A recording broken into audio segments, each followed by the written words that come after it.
Yesus menebus segala dosa kita, pelanggaran kita dari tangan siapa? Dari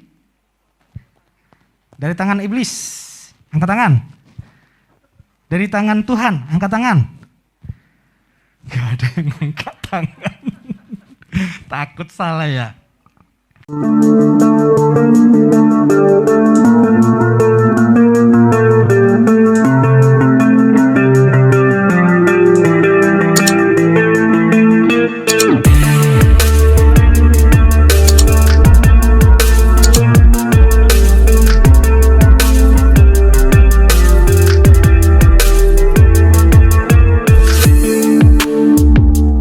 Tetap semangat, tetap antusias, amin.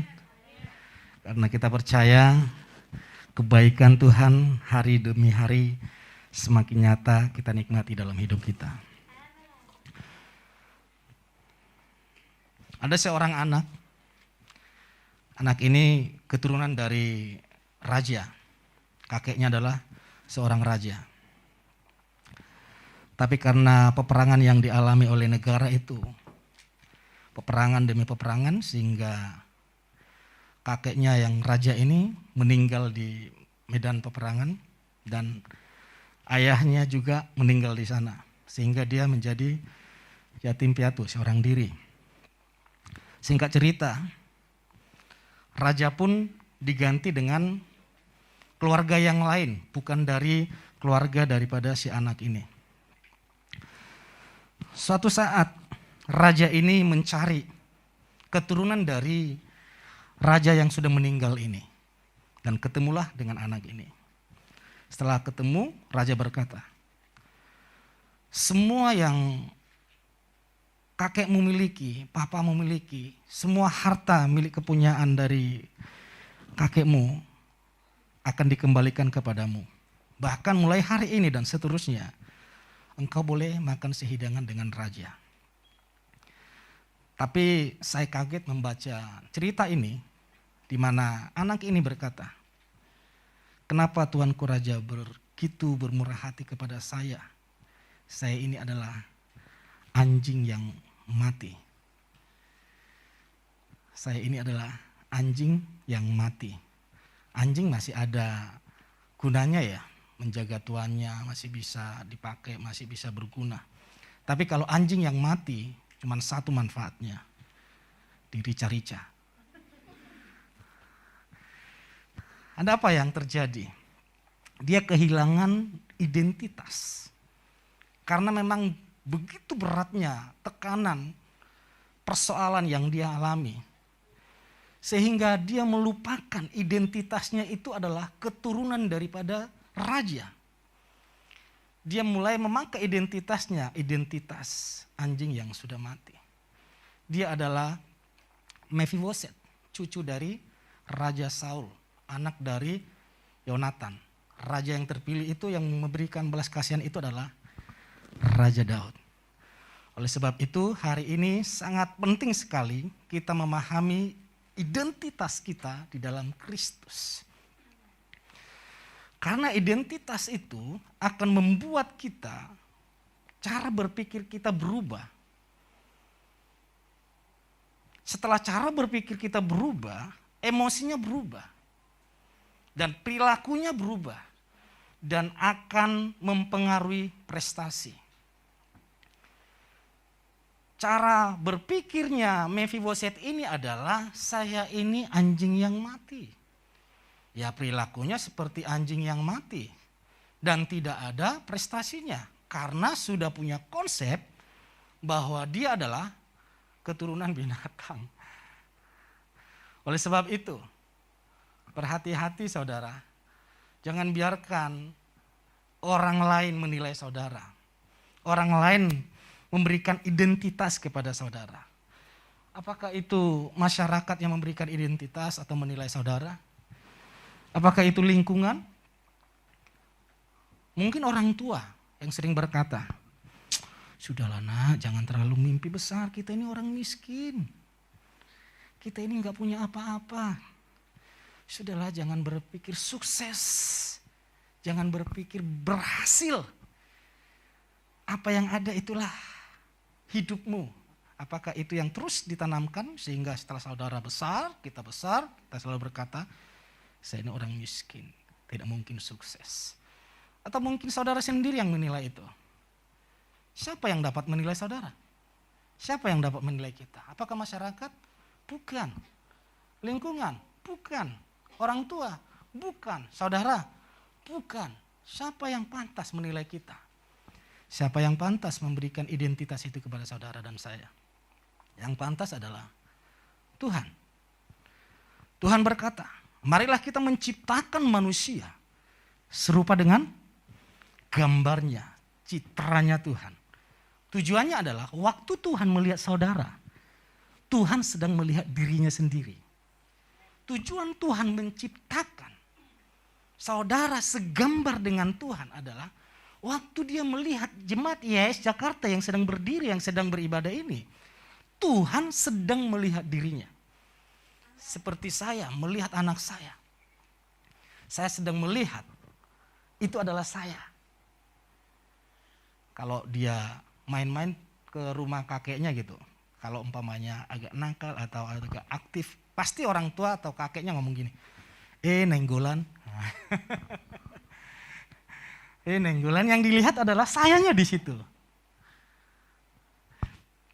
Oleh sebab itu, firman Tuhan berkata, kejadian kita itu ajaib dan dahsyat. Bahkan di dalam kandungan pun kita ditenun sedemikian rupa. Sehingga waktu kita lahir, kita adalah ciptaan Tuhan yang paling sempurna, yang paling mulia. Itulah identitas kita yang Tuhan kasih. Tapi setelah manusia jatuh di dalam dosa, identitas itu hilang. Sehingga saat ini setelah Yesus mati di atas kayu salib, inilah sekarang identitas saudara di dalam Kristus. Mari kita baca bersama-sama. 1, 2, 3. Di dalam Kristus. Kita.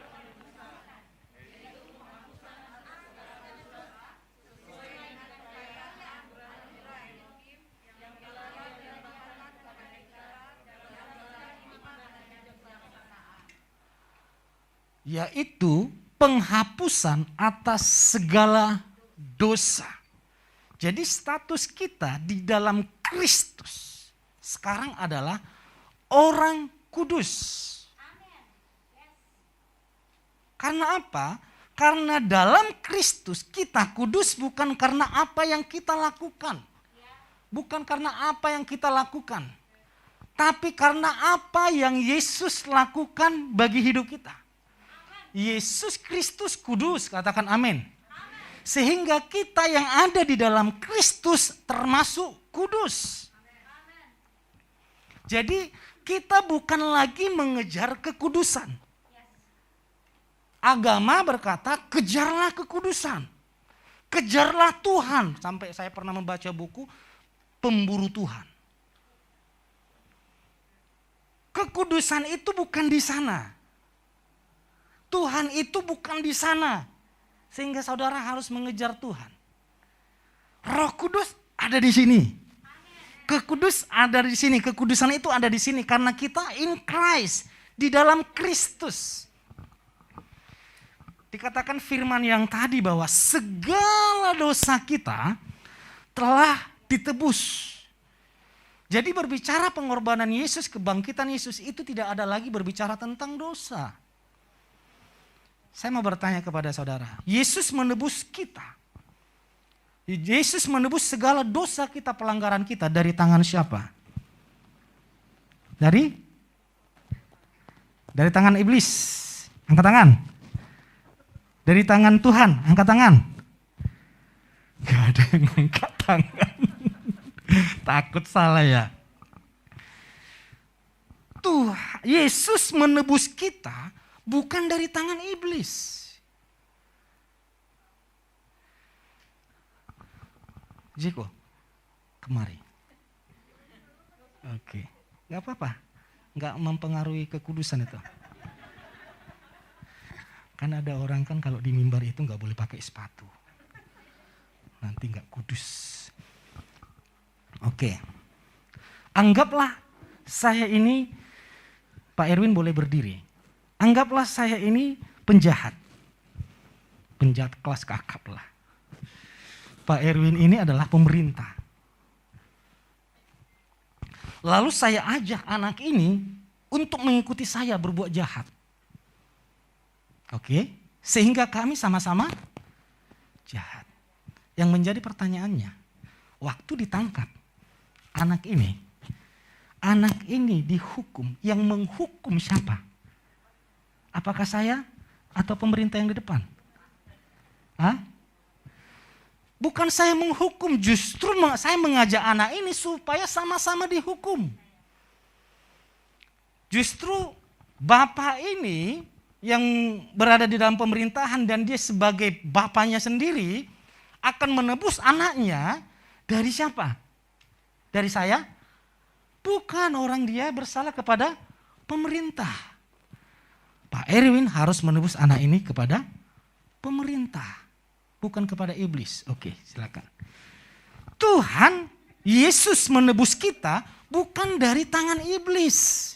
Sekali lagi, iblis tidak punya hak atas hidup saudara. Tapi semua manusia berada di dalam penghukuman Tuhan. Berada di dalam murkanya Tuhan. Di Roma dikatakan semua manusia berbuat dosa dan harus masuk neraka. Siapa yang memasukkan mereka? Tuhan bersama iblis dimasukkan ke neraka. Tapi karena kasihnya Tuhan, Tuhan tidak mau saudara masuk neraka. Lebih baik dia yang mati di atas kayu salib. Sehingga di dalam Kristus, inilah pemerintahan itu.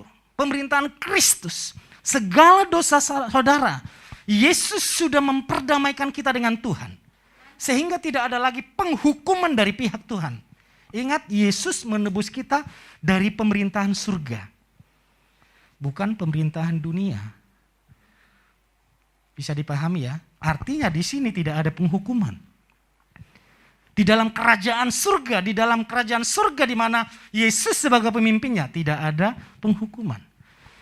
Tapi di dunia ini namanya mencuri harus, namanya berzina rumah tangganya pasti hancur. Orang yang malas bekerja pasti miskin, tidak makan, kata firman Tuhan. Karena di sini belum ditebus, yang ditebus adalah di sini. Sehingga saudara dan saya di dalam Kristus, pandangan surga, surga memandang saudara, surga menebus saudara adalah orang kudus. Katakan bersama saya orang kudus. Katakan kiri kanan, kamu orang kudus. Nah, inilah status saudara dan saya. Kalau saudara memahami status kita adalah orang kudus, maka kita membuat status itu pasti berbeda. Kenapa orang meneror di statusnya di Facebook, di media-media sosial? Karena dia memahami status dia adalah teroris. Karena dia teroris, maka yang muncul status menakutkan, ancaman. Saya adalah gembala. Sehingga status saya di Facebook, di Instagram, di WA atau konten-konten di YouTube harus mencerminkan status saya itu. Saudara adalah orang kudus.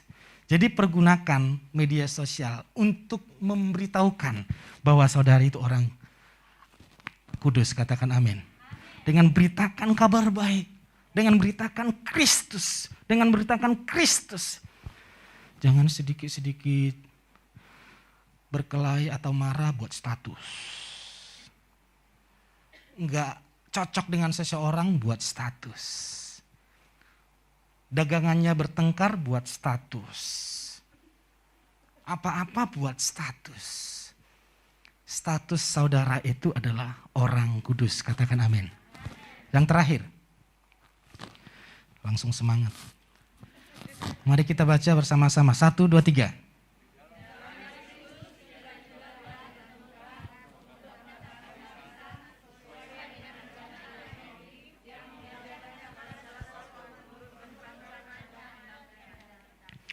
Ini keren ayatnya. Di dalam Kristus. Coba saudara baca lagi. Kata kita itu saudara ganti dengan saya. Sambil saudara tunjuk diri saudara sendiri. Berhenti sampai mendapatkan warisan. Lalu saudara bisa bertepuk tangan buat Tuhan. 1, 2, 3.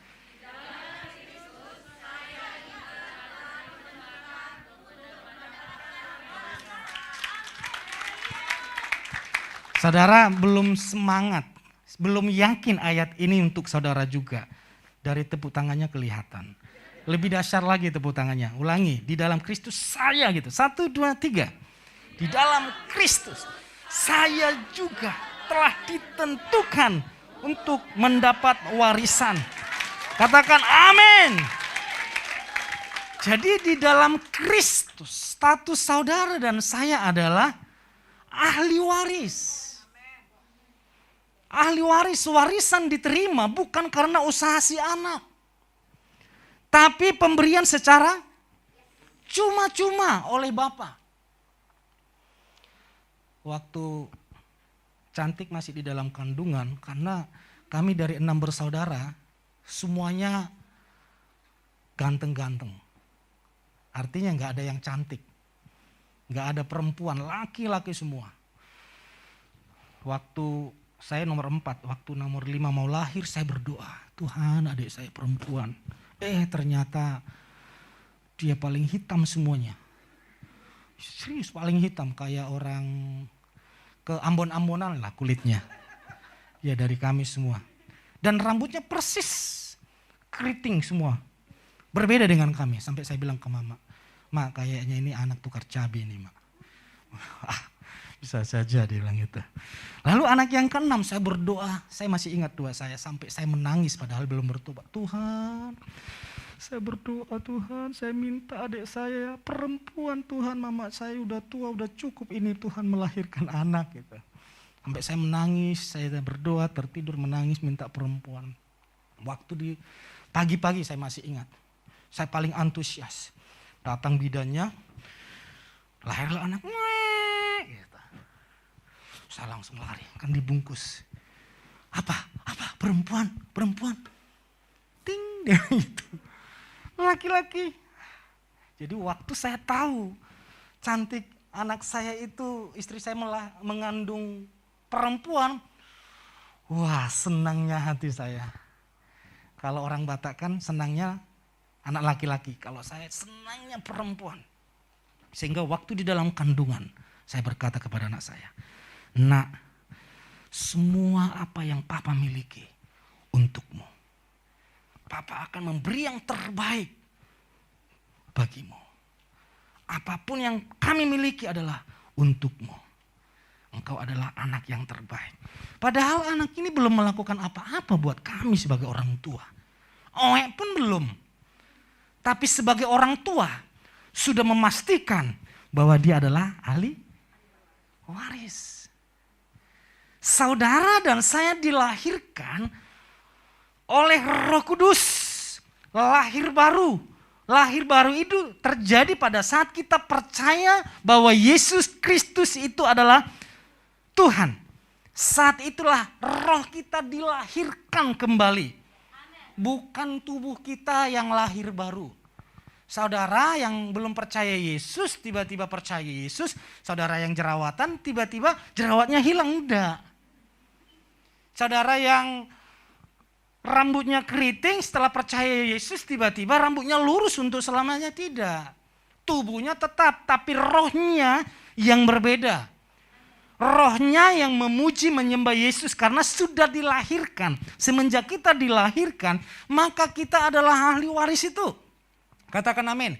Bahkan firman Tuhan berkata, dan jika kamu milik Kristus maka kamu adalah keturunan Abraham dan menjadi pewaris dari perjanjian. Syaratnya adalah saudara milik Kristus dulu. Katakan amin. Dan kabar baiknya adalah saudara yang percaya kepada Yesus Kristus Tuhan, saudara adalah milik Kristus.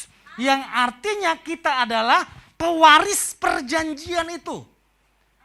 Saudara tidak mau tepuk tangan buat Tuhan? Saudaralah pewaris perjanjian itu. Jadi bukan ditentukan oleh perbuatan kita. Bukan ditentukan oleh karakter kita. Mumpung ada 3 di sini anaknya. Saya minta sekali lagi Kevin, Laura, mana lagi? Jeko, maju ke depan. Kevin sama Jeko aja. Oke. Dari kedua anak ini, Pak Erwin atau Bu Yanti boleh menjawab. Karakternya berbeda enggak? Berbeda karakternya. Kesukaan di dalam pelajaran berbeda enggak? Suka pelajaran apa? Matematika. Apa? Matematika. Sama matematika. Oke. Karakternya berbeda ya? Kayaknya Kevin ini pendiam. Kayak papanya, kayak mamanya. Suka ngomong. Oke. Karakter yang berbeda. Yang menjadi pertanyaannya. Saya mau bertanya kepada saudara. Dari kedua ini, siapa yang benar-benar anak sahnya Pak Erwin? Loh berbeda loh. Karakternya, sifatnya, perbuatannya berbeda loh. Mungkin perbuatannya Jeko berbeda dengan bapaknya. Bapaknya tidak suka. Jeko jangan buat ini, jangan melakukan ini, jangan terlalu banyak nonton, lihat gadget gitu ya. Iya katanya. Yang lain juga. Tidak sesuai dengan karakternya Pak Erwin. Yang menjadi pertanyaannya, siapa anak kandungnya Pak Erwin? Dua-duanya. Kenapa dua-duanya? Satu. Karena mereka berdua dilahirkan dari keluarga Sinaga. Dari Pak Erwin, Bu Yanti. Jadi status mereka anak bukan karena apa yang mereka lakukan. Mereka bekerja nantinya, mereka sekolah bahkan mau kuliah bukan menjadi anak. Saudara paham? Anak itu sudah diperoleh. Saudara beribadah bukan untuk menjadi anak. Saudara melayani bukan mau menjadi anak. Kita berbuat baik bukan menjadi anak. Karena status anak itu bukan karena upah. Kemanapun Kevin pergi, dia akan punya status. Statusnya adalah Sinaga. Semenjak kapan Kevin marga Sinaga? Sejak lahir. Saya pernah ditanya gitu loh. Semenjak kapan Pak Petrus marga Nenggolan? Saya kan Nenggolan. Iya, semenjak kapan? Apakah semenjak Pak Petrus sudah menjadi gembala? Apakah Pak Petrus sudah oke, terima kasih. Silakan duduk.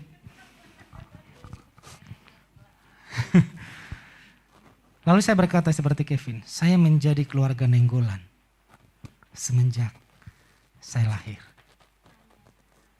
Saudara menjadi keluarga Kristus, bahkan warga surga semenjak saudara lahir di dalam Yesus Kristus. Artinya semenjak saudara percaya Yesus Kristus itu Tuhan, saudara adalah anak-anaknya, ahli warisnya, katakan amin.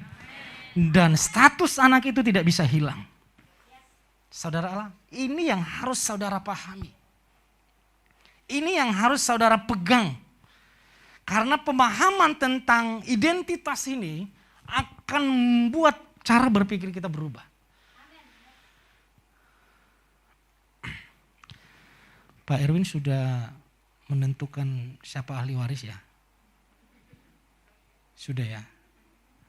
Seandainya Pak Erwin cuma punya satu anak gitu ya, pasti ahli warisnya sudah jelas. Sebaik-baiknya saya sebagai gembala, gak kepikiran itu saya ahli warisnya. Sama sekali gak kepikiran. Bu Joyce juga sudah menentukan ya siapa ahli warisnya ya Bu ya. Masa kepikiran saya ahli warisnya? Walaupun saya sering doakan gitu toh, sama sekali nggak kepikiran. Karena apa? Nggak ada hubungan darah tuh.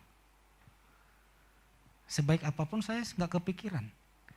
Saudara, ada hubungan darah Kristus. Di dalam Kristus kita adalah ahli waris. Katakan amin. Saya tutup satu kisah. Ada seorang anak muda semenjak lahir. Pemain musik boleh maju ke depan. Semenjak lahir dan setelah dia menjadi pemuda, dia adalah seorang penakut, seorang pengecut. Dia adalah seorang yang selalu melarikan diri dari kenyataan. Setiap ada masalah, setiap ada persoalan, dia selalu menghindar. Jadi di dalam pikirannya adalah saya seorang penakut, saya orang pengecut. Suatu saat Tuhan bertemu dengan dia dan Tuhan berkata, engkau pahlawan yang gagah perkasa. Secara fisik, secara kenyataan. Dan orang-orang tahu bahwa anak muda ini adalah pengecut. Setiap ada peperangan, setiap ada permasalahan dia melarikan diri, menghindar. Tidak mau tampil. Sehingga waktu Tuhan bertemu dia berkata, engkau. Jadi identitasnya langsung diubah dulu. Supaya apa? Kalau cara berpikir identitasnya sudah berubah, maka cara berpikir untuk apa yang harus dilakukan akan alami perubahan. Engkau pahlawan yang gagah perkasa. Lalu dia berkata, tidak mungkin saya pahlawan gagah perkasa. Kalau saya memang pahlawan yang gagah perkasa, coba berikan tandanya. Lalu Tuhan berikan tanda. Terjadilah tanda itu. Lalu dia berkata, itu satu kebetulan. Coba buat tanda yang lain. Lalu Tuhan tunjukkan. Lalu dia berkata, benarkah saya pahlawan yang gagah perkasa? Tuhan berkata, iya. Semenjak itu,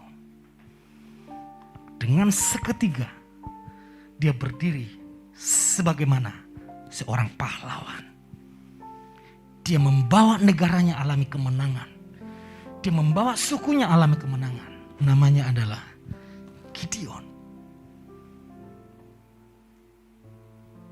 Berubah. Cara pandang tentang identitas itu berubah. Pikirannya berubah. Emosinya meluap-luap di dalam Tuhan. Dan tingkah lakunya, perilakunya berubah. Dan ada prestasinya. Menjadi seorang pemenang. Mulai hari ini saudara, jika saudara yang sudah menikah, ingat statusmu itu adalah ahli waris, adalah orang kudus. Di mana-mana ingat, saya ini ahli waris, saya ini orang kudus. Dan ayat ini dikunci oleh, firman ini dikunci dengan ayat ini. Sama-sama kita baca, 1, 2, 3.